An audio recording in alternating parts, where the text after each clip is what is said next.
जय माता दी। मेरे सभी प्यारे दोस्तों, मैं लक्ष्मी शर्मा बड़ों को चरण स्पर्श, छोटों को प्यार और बराबर वालों को दिल से नमस्कार करती हूँ। आज मैं सुनाऊंगी भगवान राम की कथा बहुत ही सुंदर है। अंत तक जरूर सुनिएगा और दूसरों को भी शेयर कीजिएगा। तो चलिए कथा सुनते हैं। एक समय की बात है, मंत्री गणों तथा सेवकों ने महाराज की आज्ञा अनुसार श्याम कर्ण घोड़ा चतुरंगिनी सेना के साथ छुड़वा दिया। महाराज दशरथ ने देश देशांतर के मनस्वी, तपस्वी, विद्वान, ऋषि मुनियों तथा वेदविज्ञ, परकांड पंडितों को यज्ञ संपन्न कराने के लिए बुलावा भेज दिया। निश्चित समय आने पर समस्त अभाग्यतों के साथ महाराज दशरथ अपने गुरु वशिष्ठ जी तथा अपने परम मित्र अंग देश के अधिपति लोभपाद के जमाता ऋंग ऋषि को लेकर यज्ञ मंडप में पधारे। इस प्रकार महान यज्ञ का विधिवत शुभ आरंभ किया गया। संपूर्ण वातावरण वेदों की रचनाओं के उच्च स्वर में पाठ से गूंजने तथा समिधा की सुगंध से महकने लगा। समस्त पंडितों, ब्राह्मणों, ऋषियों आदि को यथोचित धन्य धान्य, गौ आदि भेंट करके आदर करके विदा करने के साथ यज्ञ की समाप्ति हुई।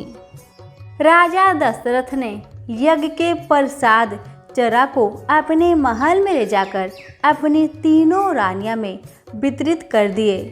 प्रसाद ग्रहण करने के परिणाम स्वरूप परमपिता परमात्मा की कृपा से तीनों रानियों ने गर्भ धारण की। जब चैत्र मास के शुक्ला पक्ष की नौमी तिथि को पूर्ण वर्षु नक्षत्र में सूर्य, मंगल, शनि, बृहस्पति तथा शुक्र अपने अपने उच्च स्थानों में विराजमान थे। कर्क लग्न का उदय होते ही महाराज दशरथ की बड़ी रानी कौशल्या के गर्भ से एक शिशु का जन्म हुआ, जो कि श्याम वर्ण, अत्यंत तेजोमय, परम कांतिवान तथा अद्भुत सौंदर्यशाली था। उस शिशु को देखने वाले ठगे जा रहे थे। इसके पश्चात शुभ नक्षत्रों पर शुभ घड़ी में महारानी कैकेयी के एक तथा तीसरी रानी सुमित्रा के 2 तेजस्वी पुत्र का जन्म हुआ। संपूर्ण राज्य में आनंद मनाया जाने लगा। महाराज के 4 पुत्रों के जन्म के उल्लास में गंधर्व गान करने लगे और अप्सराएं नृत्य करने लगी। देवता अपने विमानों में बैठकर पुष्प वर्षा करने लगे। महाराज ने उन मुक्त हस्त से राय द्वार पर आए हुए भाट चारण तथा आशीर्वाद देने वाले ब्राह्मणों और याचकों को दान दक्षिणा दी। पुरस्कार में प्रजाजनों को धन्य धान्य तथा दरबारियों को रत्न, आभूषण तथा उपाधियां प्रदान किया गया। चारों पुत्र का नामकरण संस्कार महर्षि वशिष्ठ जी द्वारा कराया गया तथा उनके नाम रामचंद्र, भरत, लक्ष्मण और शत्रुघ्न रखा गया। आयु बढ़ने के साथ ही रामचंद्र गुणों में भी अपने भाइयों से आगे बढ़ने तथा प्रजा में अत्यंत लोकप्रिय होने लगे। उनमें अत्यंत विलक्षण प्रतिभा थी, जिसके फलस्वरूप अल्पकाल में ही वे समस्त विषयों में पारंगत हो गए।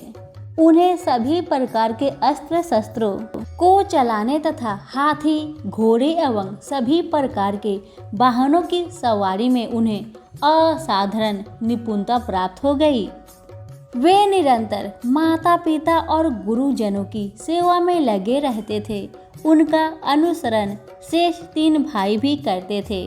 गुरुजनों के प्रति जितनी श्रद्धा भक्ति इन चारों भाइयों में थी, उतना ही उनमें परस्पर प्रेम और सौहार्द भी था। महाराज दशरथ का हृदय अपने चारों पुत्रों को देखकर गर्व और आनंद से भर उठता था। तभी बोले रामचंद्र की जय हो।